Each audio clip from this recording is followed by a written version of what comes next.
साथियों, सबसे पहले तो आप समय निकाल कर यहाँ आए हैं, उसके लिए मैं अपने और जन स्वराज परिवार की ओर से आपका अभिनंदन स्वागत करता हूँ। जैसा कि आपको पता है, पिछले 20-25 दिनों से जन स्वराज के बैनर के तहत हम लोग एक बिहार बदलाव यात्रा कर रहे हैं, जिसकी शुरुआत छपरा में सिताब दियारा जेपी के गांव से करी गई है। इसका लक्ष्य उद्देश्य ये है कि पिछले 2-2.5 वर्षों में बिहार के 5000 से ज़्यादा गांव में पैदल चल के जिस जन स्वराज के विचार को, प्रयास को, परिकल्पना को लोगों को जाकर बताया गया, उनको समझाया गया, जिससे प्रभावित होकर 1 करोड़ से ज़्यादा लोगों ने मिलकर बिहार में एक नया दल और विकल्प, जिसका नाम जन स्वराज है, बनाने का निर्णय लिया। वो दल अब राजनीतिक दल के तौर पर बिहार में आज सबसे बड़ा दल संगठन के तौर पर अगर आप देखेंगे तो आज बिहार में सबसे बड़ा राजनीतिक दल, जिस दल के लोग हर गांव, हर पंचायत, हर प्रखंड में पूरे बिहार में हैं, वो जन स्वराज है। और पिछले 6-7 महीनों में करीब करीब जो 1 करोड़ लोगों ने इस दल को मिलकर बनाया था, उसमें हर महीने 3 से 3.5 लाख लोग प्राथमिक सदस्य पैसा देकर 10 रुपया बजाबता शुल्क देकर 3 से 3.5 लाख लोग हर महीने इस दल में जुड़ रहे हैं। अभी इसकी टोटल दल में जो जुड़े हुए लोग हैं उसकी संख्या करीब करीब 1.25 करोड़ है। ये आप कह सकते हैं कि बहुत सारे इसमें जो लोग ये ऐसे भी होंगे जो दल से जुड़े हैं, सक्रिय नहीं है, बहुत उनकी कोई गतिविधि नहीं होगी, लेकिन 1.25 करोड़ लोगों का परिवार वाला दल बिहार में कोई दूसरा दल नहीं है। देश की सबसे बड़ी पार्टी भाजपा का भी अपना दावा यह है कि उनके करीब करीब 70 लाख लोग बिहार में उस पार्टी से जुड़े हुए हैं। तो जब ये संगठन का विस्तार एक स्तर पर हो गया है, तो हम लोग अभी बिहार बदलाव यात्रा पर निकले हैं। एक उद्देश्य से ही निकले हैं कि जन स्वराज का जो विचार है, जो प्रयास है, जिसके बारे में आपने सुना, जो बात आपको अच्छी लगी, आपको ये समझ में आया कि ये वो रास्ता है जिससे बिहार की गरीबी, भ्रष्टाचार, अशिक्षा, बेरोजगारी, पलायन खत्म हो सकता है। तो अब वो निर्णायक समय है जब अगले 4 महीनों में जो बात जेपी ने बताई, जो संपूर्ण क्रांति का नारा जेपी ने दिया, जो व्यवस्था परिवर्तन की बात जेपी ने कही, अब बिहार की जनता के सामने विकल्प है। उनके पास ये अवसर है कि वो एक बार जगे और अपनी राजनीतिक बंधुआ मजदूरी, जिसमें लालू जी के डर से भाजपा और भाजपा के डर से लालू जी को वोट देने की परिपाटी है, उससे ऊपर उठे और पहली बार एक निर्णायक मैंडेट दें, एक ऐसे दल का चुनाव करें जो ईमानदार है, एक ऐसे दल का चुनाव करें जो उनके बच्चों की शिक्षा और रोजगार की बात कर रहा है। इसी उद्देश्य को लेकर हम लोग निकले हैं। गोपालगंज में बिहार बदलाव चरण की ये 3 दिन की यात्रा, इसके बाद यहाँ पर 6 बड़ी सभाएं होंगी, 6 बड़ी सभा होगी। तो बिहार बदलाव यात्रा जो है, इसके 3 चरण होते हैं। पहला चरण जब मैं इसमें छोटी छोटी बैठकें करता हूँ, जो कि अभी आप देख रहे हैं, जिसमें प्रखंड के स्तर पर 2, 3, 4, 5 हजार लोग सभाओं में आते हैं। इसके बाद आप इसमें 6 विधानसभा के स्तर की बैठक देखेंगे। उसके बाद आप यहाँ पर उन बैठकों को देखेंगे जिसमें प्रत्याशियों की बाकायदा घोषणा की जाएगी। उस क्षेत्र के जनता के सामने 10,000, 15,000, 20,000 लोगों के सामने उन प्रत्याशियों की घोषणा की जाएगी जिनका चयन इस पूरी प्रक्रिया के द्वारा किया गया है। तो ये अभी मैं आपको अपनी बात जो अभी हम लोग कर रहे हैं जन स्वराज में वो बता दिया। अब आपके जो सवाल है वो आप सवाल कर सकते हैं। बहुत बहुत धन्यवाद। सर, सवाल ये है कि एक भाजपा के नेता ने कहा है कि मिट्टी में पाकिस्तान को मिलाने के बाद से प्रधानमंत्री नरेंद्र मोदी सिवान। भाई, पाकिस्तान तो पहले ही से मिट्टी में अपने ही कर्मों से मिला हुआ है। पाकिस्तान जो है वो अपने कर्मों या कुकर्मों की वजह से पहले से ही मिट्टी में मिला हुआ है। उसके लिए मिट्टी में मिलाने के लिए किसी भाजपा के नेता की जरूरत नहीं है। आज़ादी के बाद पाकिस्तान की जो दुर्दशा है, शैक्षणिक हो, आर्थिक हो, सामाजिक हो, विकास का नजरिया हो, पाकिस्तान की तो पहले ही से दुर्दशा है। अब मिट्टी में मिलाने का मतलब क्या है? अगर मिट्टी में मिलाने का मतलब ये है कि आप उस पर बम गिरा देंगे, तो वो तो हुआ नहीं है। पाकिस्तान तो देश है अभी, और जैसा बना था वैसा ही है। हाँ, वहाँ गरीबी होगी, अशिक्षा होगी, बर्बादी होगी, वो तो मिट्टी में मिला हुआ है और वो किसी भाजपा के नेता की वजह से नहीं मिला है, वो तो वहाँ के जो मिस गवर्नेंस है उसकी वजह से मिला हुआ है। अब उनका जो जियोग्राफिकल कॉन्फ़िगरेशन है, नेशन, वो तो जैसे पहले था वो अभी भी है। ये तो मीडिया के चैनलों ने चलाया कि इस्लामाबाद पर कब्जा हो गया, तो किसी ने बताया पेशावर खत्म हो गया, वो तो बात आई गई हो गई, खत्म हो विजय गई। सिन्हा ने कहा है, बिहार लाइव टीवी, आप लगातार तेज प्रताप यादव की शिक्षा पे कटाक्ष करते हैं और आपकी पार्टी के जो राष्ट्रीय अध्यक्ष हैं, किसके शिक्षा पर? तेज प्रताप तेजस्वी यादव। तेज प्रताप की बात नहीं करते, आपके जो पार्टी के राष्ट्रीय अध्यक्ष हैं उदय सिंह, वो भी खुद 12वीं तक पढ़े हैं सर। कौन 12वीं तक पढ़े हैं? उदय सिंह जो आपकी पार्टी में, आपको ये किसने बताया चुनावी हलफनामे में। कि 12वीं तक पढ़े हैं? चलिए, 9वां फेल तो नहीं ना है? जी जी, 9वां फेल। आप बात समझिए, फॉर्मल एजुकेशन का, औपचारिक शिक्षा का आपकी समझदारी से कोई लेना देना नहीं है। ये बात मैं सैकड़ों बार बता चुका हूं। आप बहुत कम पढ़े लिखे होकर भी बहुत समझदार व्यक्ति हो सकते हैं और बहुत पढ़ा लिखा व्यक्ति भी बेवकूफ हो सकता है। अब आप पूछेंगे कि अगर ऐसी बात है तो मैं तेजस्वी यादव के 9वीं फेल की बात क्यों करता हूं? इस बात को पहले आप समझिए। 9वीं फेल की बात इसलिए करता हूं कि तेजस्वी यादव के माँ बाप दोनों मुख्यमंत्री थे। ऐसा नहीं है कि वो किसी ऐसे गांव में रहते थे, किसी ऐसे परिवार में उनका जन्म हुआ जहां लोग उनको पढ़ा नहीं सकते थे। तेजस्वी यादव बजाप्ता डीपीएस आरके पुरम में पढ़ते थे, वहां 9वीं क्लास पास नहीं कर पाए। तर्क ये दिया गया कि भैया ये पढ़ाई नहीं करेंगे, ये क्रिकेट खेलेंगे। तो आप लोग तो सब क्रिकेट के प्रशंसक तो जरूर होंगे, जानकार हो या न हो। तो तेजस्वी यादव ने कितना बड़ा क्रिकेट में अपना नाम किया है ये भी आपको पता होगा। उनके पिताजी लालू यादव ने संसद भवन में ये खुद खड़ा होकर खुद कहा कि मैंने अपने बेटा को क्रिकेट खेलने के लिए भेजा था और मैं देखता हूं कि वो पानी बोतल लेकर दौड़ रहा है। लेकिन मान लीजिए एक बार तेजस्वी यादव की बात को मान लिया जाए कि वो क्रिकेट खेलते थे, तो क्रिकेट को छोड़े हुए तो आज करीब 20 वर्ष हो गया। उसके बाद आकर आपने पढ़ाई क्यों नहीं की? आप गांव देहात में सुनते हैं, बहुत सारी महिलाएं, बच्चे ऐसे आपको मिलेंगे, महिलाएं कहती हैं कि भैया हम अपने जब शादी हुआ उसके बाद हमको हमारे पति ने पढ़ाया, हमारे बाबूजी के यहाँ पढ़ने की सुविधा नहीं थी, उस गांव में विद्यालय नहीं था, हम पढ़ नहीं पाए। शादी के 10 बरस के बाद बच्चे थोड़े बड़े हो गए तो हमने मैट्रिक किया, हमने ग्रेजुएशन किया। ये आपको क्या दिखाता है? ये दिखाता है उस महिला का, उस व्यक्ति का शिक्षा के प्रति नजरिया क्या है। क्योंकि उसको मालूम है कि शिक्षित होना अपने आप में एक बहुत बड़ी उपलब्धि है।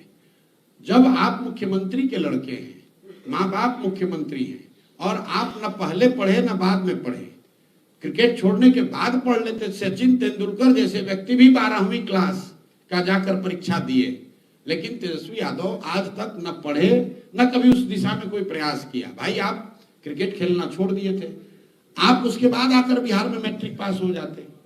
भाई अभी से पास हो जाओ। ये दिखाता है कि शिक्षा के प्रति आपका नजरिया क्या है, सरस्वती की कृपा को आप कितना समझते या नहीं समझते हैं। आपको खाली लक्ष्मी की चिंता है, आपको बाहुबल की चिंता है, आपको ये पता ही नहीं है कि जब तक ज्ञान नहीं होगा, जब तक सरस्वती की कृपा नहीं होगी, जब तक शिक्षा के प्रति सम्मान नहीं होगा, तब तक आप आगे जीवन में कुछ बड़ा नहीं कर सकते हैं। तो बात शिक्षा के प्रति नजरिए की है, सिर्फ डिग्री की नहीं है। आजकल बिहार सरकार पर आरोप लग रहा है कि जमाई आयोग गठित हो रहा है। नहीं, ये तो देखिए, जितने ये आयोगों का गठन हो रहा है या तबादले हो रहे हैं या सरकारी निर्णय हो रहे हैं, उसमें एक बात बिल्कुल साफ है कि कहीं ना कहीं नीतीश कुमार उसमें उन निर्णयों में शामिल नहीं है, वो सिर्फ दस्तखत कर रहे हैं। क्योंकि ये सब कुछ नीतीश कुमार जी की जो 20 साल की राजनीति करने की शैली रही है, जो राजनीति और सरकार चलाने का उनका तरीका है, उससे उलट हो रहा है। नीतीश कुमार ने कभी राजनीतिक गतिविधियों पर, रैलियों पर रोक नहीं लगाई। पहली बार ऐसा हो रहा है कि विपक्षी पार्टियों को रैली करने में, सभा करने में, राजनीतिक कार्यक्रम करने में तकलीफ आ रही है, उनको प्रशासन परेशान कर रहा है, उनको परमिशन नहीं दे रहा है। वो चाहे हम लोग का कल्याण बिहार न जाने देना हो या राहुल गांधी को दरभंगा में न जाने देना हो। दूसरी बात, जितने तरह के तबादले हो रहे हैं, आप खुलेआम सुन रहे हैं कि बिहार में छोटे से छोटे पद पर भी 20 लाख, 30 लाख, 50 लाख रुपया का दुकान खुला हुआ है, पैसा दीजिए, ट्रांसफर कराइए। तीसरी बात, आप जो देख रहे हैं आयोग वगैरह में जो नियुक्तियां हो रही हैं, ये सब परिवारों के लोग हैं। और ये किनके परिवार के लोग हैं? वही 4-5 लोग हैं जिन पर ये आरोप है कि ये नीतीश कुमार जब शारीरिक मानसिक तौर पर थक गए हैं, मानसिक तौर पर अस्वस्थ हो गए हैं, उनको पता नहीं चल रहा है कि क्या हो रहा है, तो ये लोग नीतीश कुमार के इर्द गिर्द जो बैठे हुए हैं उनका लाभ उठा रहे हैं और अपना हित साध रहे हैं, पैसा लूट रहे हैं, अपने परिवार को के लोगों को इन जगहों पर भेज रहे हैं।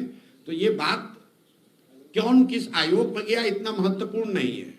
बिहार की जनता के लिए महत्वपूर्ण ये है कि कहीं न कहीं नीतीश कुमार, जो मैं बात पिछले 3 महीने से कह रहा हूं, मानसिक शारीरिक तौर पर स्वस्थ नहीं है, जिसकी वजह से ये सब चीज हो रहा है।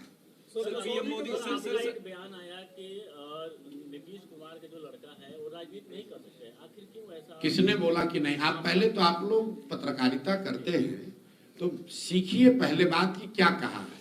सकना और करना दोनों दो बात है। हमने ये नहीं कहा है कि नहीं कर सकते हैं, मैंने ये कहा है कि जितना मैं समझता हूं नीतीश कुमार के लड़के राजनीति में ना हैं ना भी आने वाले हैं।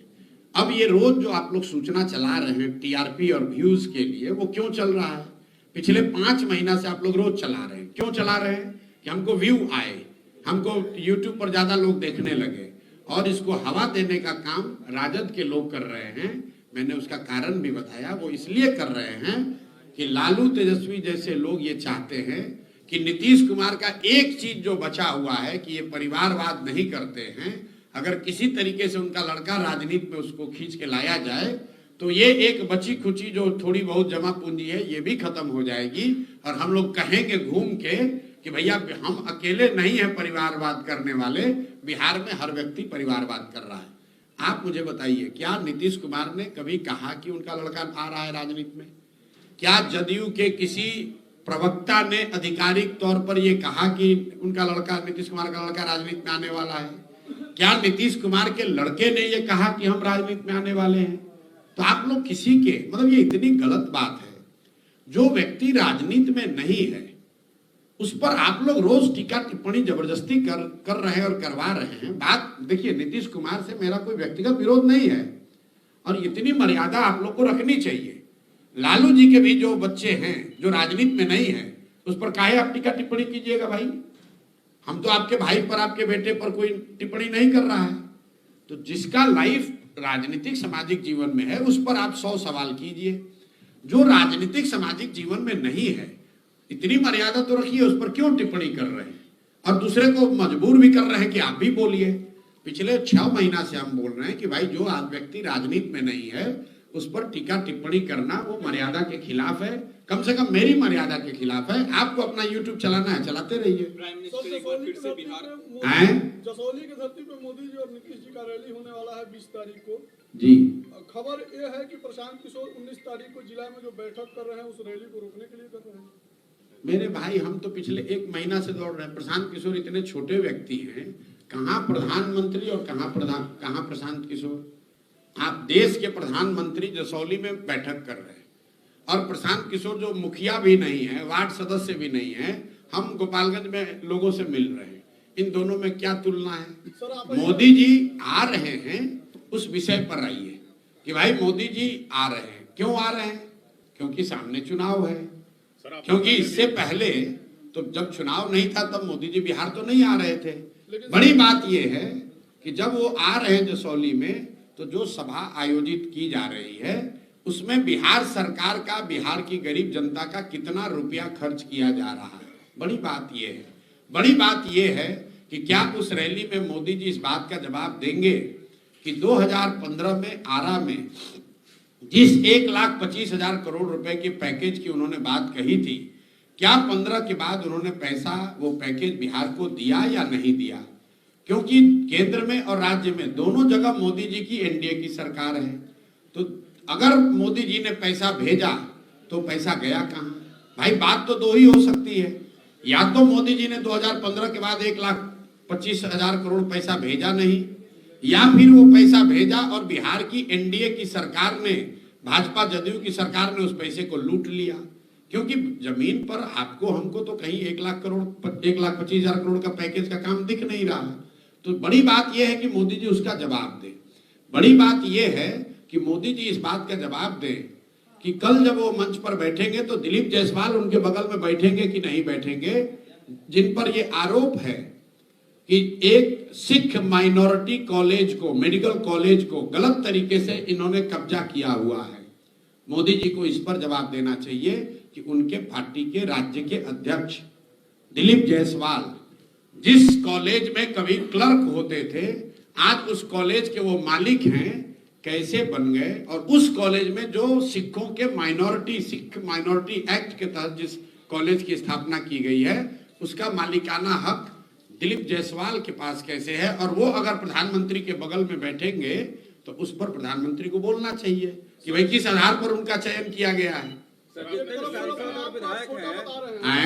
तरफ आप अपने आप को छोटा राजनीतिक दल बता रहे हैं और दूसरे तरफ इस बात की विधारा कर रहे हैं कि 1.25 करोड़ लोग जनसुराज से जी बिल्कुल, क्योंकि मैं अब फिर वही बात है, पत्रकारों को जैसे यहाँ पूरी व्यवस्था में सुधार की जरूरत है, वैसे पत्रकारों को भी थोड़ा सुधरने की जरूरत है।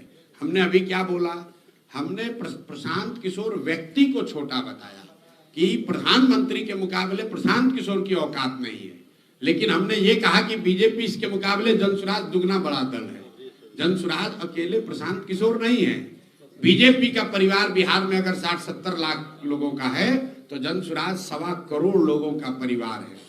तो हम प्रशांत किशोर मोदी के मुकाबले छोटे हो सकते हैं, जनसुराज बीजेपी के मुकाबले दुगना बड़ा दल है, मैंने ये बताया। जितने भी सांसद और विधायक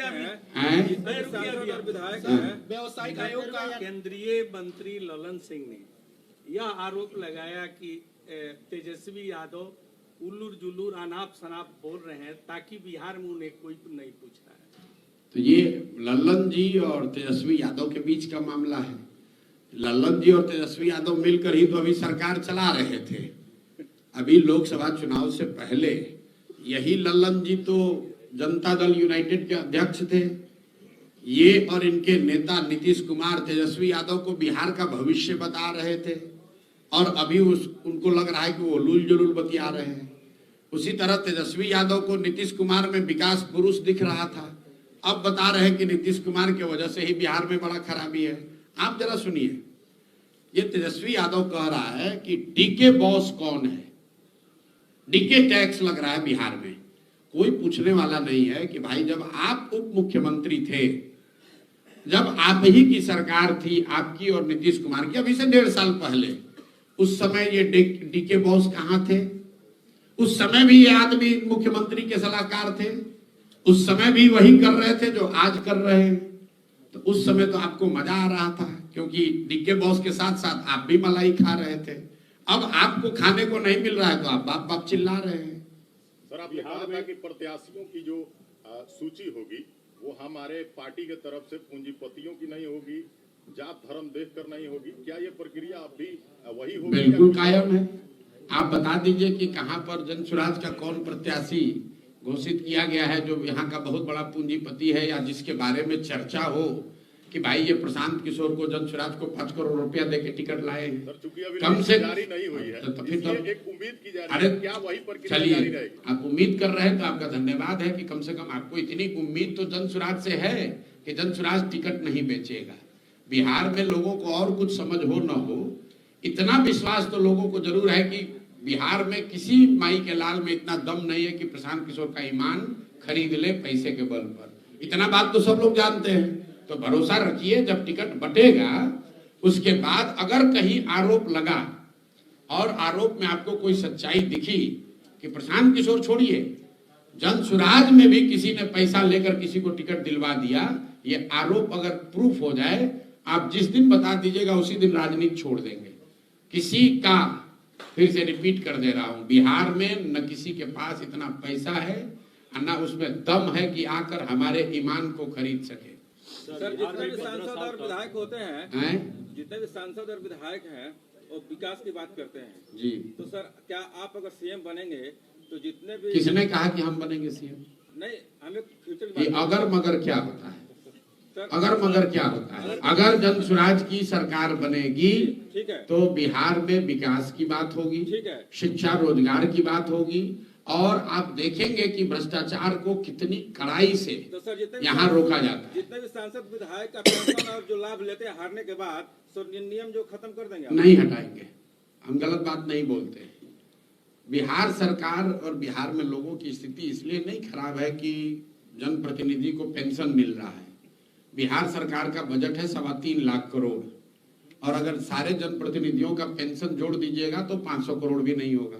500 करोड़ भी बड़ी राशि है, उसको भी देखा जाएगा, लेकिन उसी 500 करोड़ की वजह से बिहार गरीब नहीं है। आप लोग, इसको अंग्रेजी में कहावत है, missing the jungle for the wood, मतलब जंगल जल रहा है वो नहीं देख रहे, लकड़ी पकड़ के बैठे हुए हैं।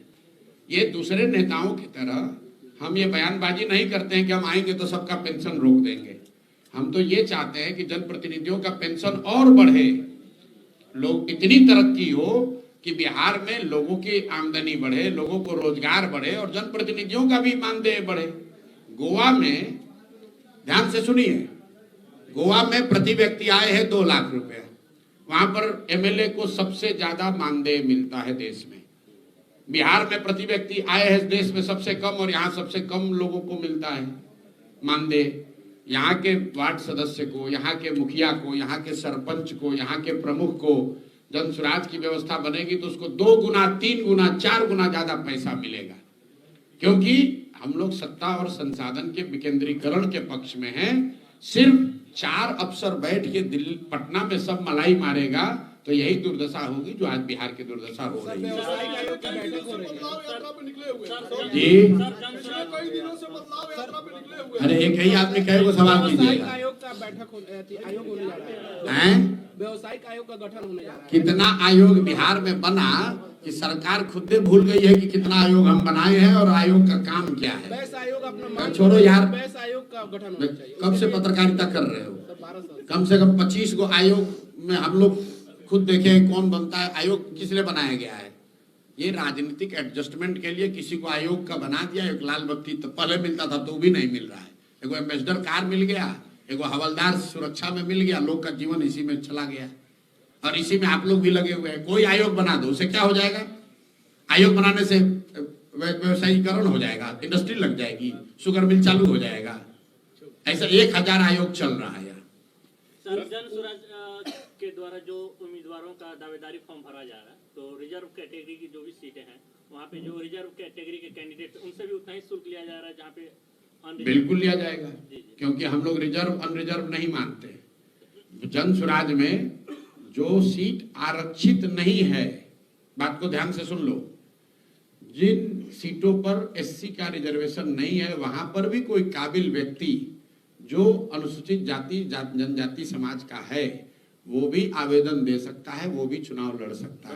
हम लोग ये नहीं मानते हैं कि अनुसूचित जनजाति समाज के लोग इतने कमजोर हैं या इतने गरीब हैं या उसमें कोई काबिल व्यक्ति नहीं है। हर व्यक्ति जो पैदा हुआ है, जो काबिल है, वो किसी न किसी जाति का है और हर जाति में काबिल लोग हैं।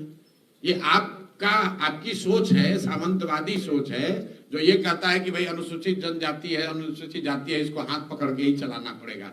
हम लोग ऐसा नहीं सोचते हैं। जन स्वराज में कोई दलित प्रकोष्ठ नहीं है, अति पिछड़ा प्रकोष्ठ नहीं है, मुसलमानों का अलग से प्रकोष्ठ नहीं है। अगर मुसलमान कोई काबिल है तो मेन विंग का अध्यक्ष है, अगर कोई दलित साथी काबिल है तो मेन विंग का अध्यक्ष है, अति पिछड़ा अगर कोई काबिल है तो मेन विंग का अध्यक्ष है। वो अलग से प्रकोष्ठ का अध्यक्ष नहीं है। जब किसी प्रकोष्ठ का अध्यक्ष, दलित प्रकोष्ठ का अध्यक्ष दलित बनता है तो आप ये कह रहे हैं कि कोई दलित समाज का आदमी पार्टी का हेड नहीं हो सकता है, वो खाली दलितों का हेड हो सकता है। ये मानसिकता सामंतवादी है, सामाजिक न्याय के बेसिक टेनेट्स के खिलाफ है। इसलिए जन स्वराज में ऐसी कोई बात नहीं है।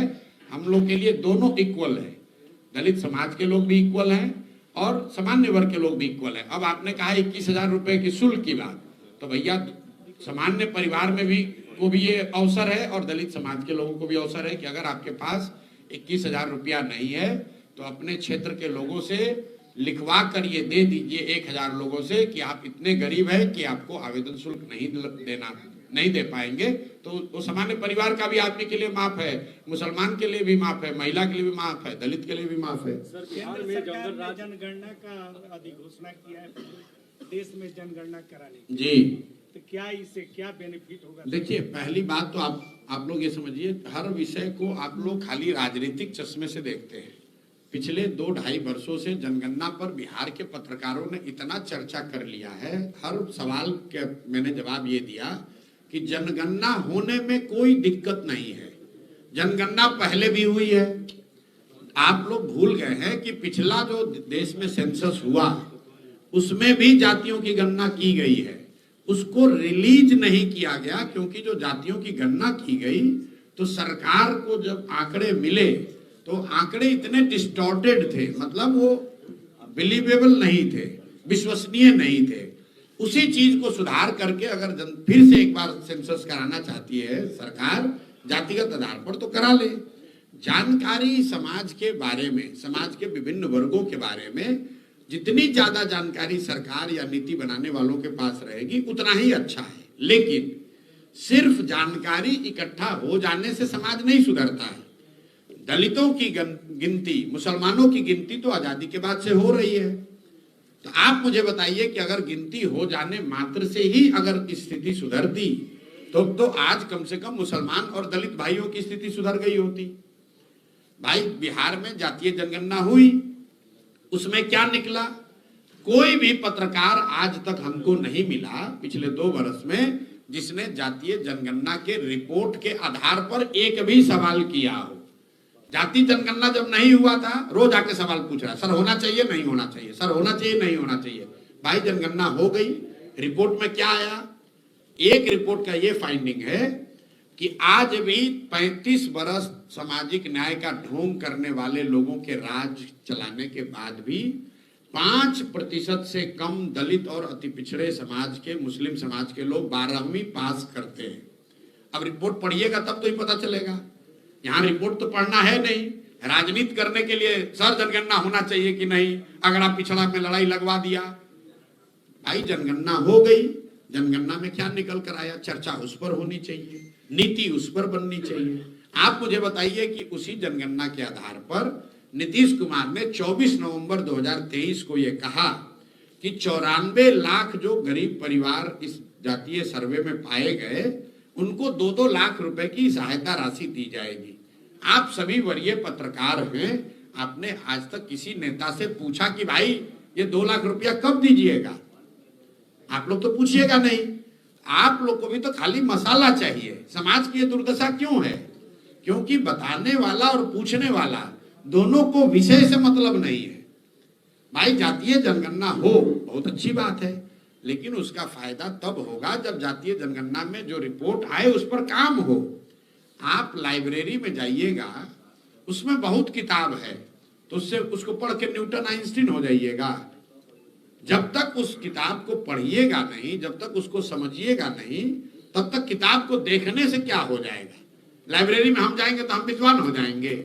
लाइब्रेरी में जाकर हमें पढ़ना पड़ेगा, उसकी समझ बनानी पड़ेगी। तो जातीय जनगणना हो, इसमें कोई नुकसान नहीं है। समाज के उन वर्गों को भी जिनको ये डराया जा रहा है कि जातीय जनगणना से तुम्हारा नुकसान होगा, उनको भी मैं कहता हूं कि आपको डरने की जरूरत नहीं है। ये सिर्फ जातीय उन्माद फैलाकर राजनीतिक रोटी सेकने का प्रयास है। आप जनगणना होने दीजिए। समाज का जो वर्ग पीछे छूट गया है उसको आगे बढ़ाने का हर संभव प्रयास होना चाहिए और उस प्रयास में सब लोग शामिल होने चाहिए। आपके घर में आपका कोई भाई अगर पीछे छूट गया तो आपकी जिम्मेवारी है। गांव देहात में कोई परिवार में एक आदमी बड़ा हो जाता है पढ़ लिख कर, तो अपने दूसरे भाइयों की चिंता करता है। तो वैसे समाज में राष्ट्र के स्तर पर, राज्य के स्तर पर भी जो भाई बंधु अगर कोई पीछे छूट गए उनको आगे बढ़ाने का सकारात्मक और ईमानदार प्रयास होना चाहिए। सिर्फ गणना के नाम पर एक दूसरे को लड़ाना नहीं चाहिए। पवन सिंह और मनीष कश्यप में आपके जनता में शामिल हो रहे हैं, इस पे क्या कहेंगे सर? भैया, हमको तो नहीं जानकारी है। हम तो सोशल मीडिया के पे पूरा चर्चा भाई सोशल मीडिया पर तो ये चला कि 2025 में चिराग पासवान 243 सीट लड़ेंगे, लड़ रहे हैं। सोशल मीडिया पर तो ये चला कि नीतीश के लड़के राजनीति में आ गए। सोशल मीडिया में सुनिए तो बात, सोशल मीडिया में चला कि लालू जी अपने लड़के तेज प्रताप को छोड़ दिए, हटा दिए, परिवार और पार्टी से हटा दिए। नहीं, तो भाई सोशल मीडिया के न्यूज के आधार पर तो सब चीज नहीं दुनिया चल सकती है। शामिल नहीं हो रहे हैं। अगर शामिल होंगे तो खबर आपके पास आएगी। उस दिन भी हमारा मुंह खुला रहेगा, उस दिन भी आप हमसे प्रतिक्रिया ले सकते हैं। आपको पता नहीं है शामिल हो हमको रहे हैं? नहीं मालूम है। अगर आपको जानकारी है तो हमको बड़ी खुशी है कि आपको हमारे दल के बारे में हमसे पहले जानकारी है। आरक्षित कोटे की बात हम लोगों ने सुनी है राजनीति में, लेकिन आरएसएस कोटे की अब चर्चा हो रही है। सर, क्या कोई आरएसएस कोटा भी होता है? मेरे भाई, मैंने बताया 2 दिन पहले पत्रकारों को कि हम लोग ये सुनते हैं कि नेता दल बदलता है, एक दल से दूसरे दल जाता है, लेकिन कुछ नेताओं ने उसके आगे का गुणागणित लगा लिया है। तो उसमें है एक अशोक चौधरी, ये सर्वदलीय नेता हैं। ऐसा मैंने दक्षिण के राज्यों में देखा। आपको बता देता हूं, आप लोग दक्षिण के राजनीति को इतना क्लोज से नहीं जानते होंगे। दक्षिण के राज्यों में ऐसा होता है कि परिवार के अलग अलग सदस्य 2 या 3 पार्टियों में रहते हैं ताकि कोई भी सरकार आए उनको नुकसान ना हो। तो अब अशोक चौधरी जो है, ये बिहार के पहले सर्वदलीय नेता हैं। इनके बाबूजी कांग्रेस में, ये खुद जदयू में, बेटी लोजपा में, दामाद आरएसएस भाजपा में, और अभी कुछ दिन में सुनिएगा कोई भाई भतीजा भांजा भगीना बचा होगा, वो अब राजद में रहेगा। सरकार किसी की बनेगी, अशोक चौधरी का परिवार सत्ता में ही रहेगा। तो ये सर्वदलीय नेता हैं। इनके लिए कोटा या हो न हो, ये कोटा ये लोग खरीद लेते हैं। जहां कोटा है वहां कोटा ले लिए, जहां कोटा नहीं है तो पैसा देके खरीद लिए।